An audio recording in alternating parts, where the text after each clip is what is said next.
didn't watch it, but we protected the passer well. And now we'll start over and try to find the next best 5.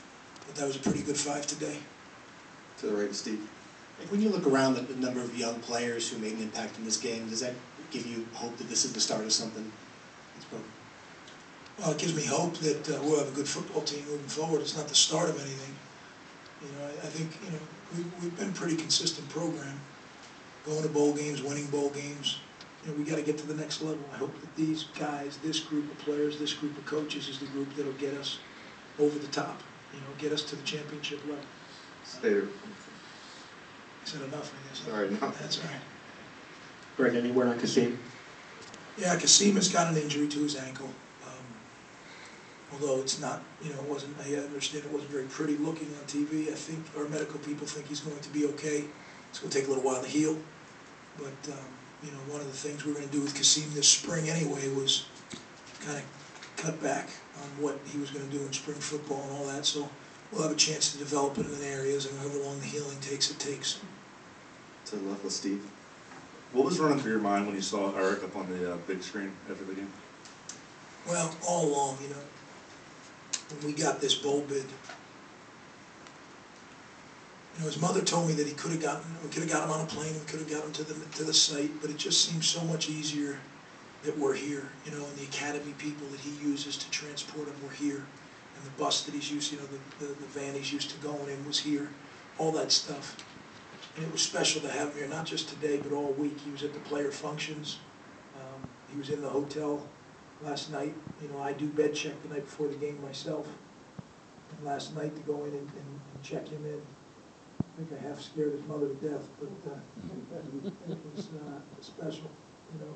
And to have him in that locker room right now with all his buddies, that's special. That's his senior class. Greg, did you kind of realize how much this game played out similarly to the first game in Yankee Stadium, with the defense, Wayne Warren, Coleman, Jameson kind of making big plays like they did last time? You know, I thought about it at one point when I looked up and it was 6-0. I forget what the Army score was, but I know we were losing out of the gate. And it was losing where we really didn't quite feel like we had a handle on things early on defensively. But it's kind of like playing an option team. You're playing an up-tempo team. No matter how fast you want the scout team to go during the week. You know, my hat's off to Paul Rhodes and the Iowa State team. I mean, they got a good football team. And I don't know, you know, I don't know what they made a change of quarterback if the quarterback got hurt. But they got 2 pretty good players there. You know, they give you a little fix with what they do schematically. So I did sense a couple similarities early on, and I think the kids played. You know, third down defense was outstanding. I think they were 2 for 13. The most important thing, as we said early on, I forget who asked it the last day of practice in the bubble, is what's the key? You know what, we took the ball away 3 times and we didn't give it away at all. That's how we win. That's how we win. You're right with Steve. Greg, was the plan all along to alternate the quarterbacks that much, and how would you assess the way those 2 guys played, not only tonight, but you know, through the season? Frank and I discussed it all along, and you know, we split the reps 50-50 all during the preparation. You can do that when you have 7 practices plus 7 fundamental practices before that. It's awfully hard to split reps in a three-day game week. So the bowl game afforded us that luxury, and we took advantage of it because we felt they both deserved to play. And I'd be lying if I said, hey, this was our plan. We just said you know, I told both the guys, Chase is going to start.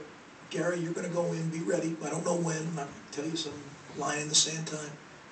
But the way they work together on that thing, you know, I know it's a competition. I know they want to be the starter, and we'll have an interesting battle come this spring in training camp. But it's the best to see your kids work together, even though they're competing for that spot. They were like bonded today, working together on it. And you know, with Coach Sig up on the headset, Andrew Janoko down in the field, those 4 guys were grinding at it together, and that's great to see as a team.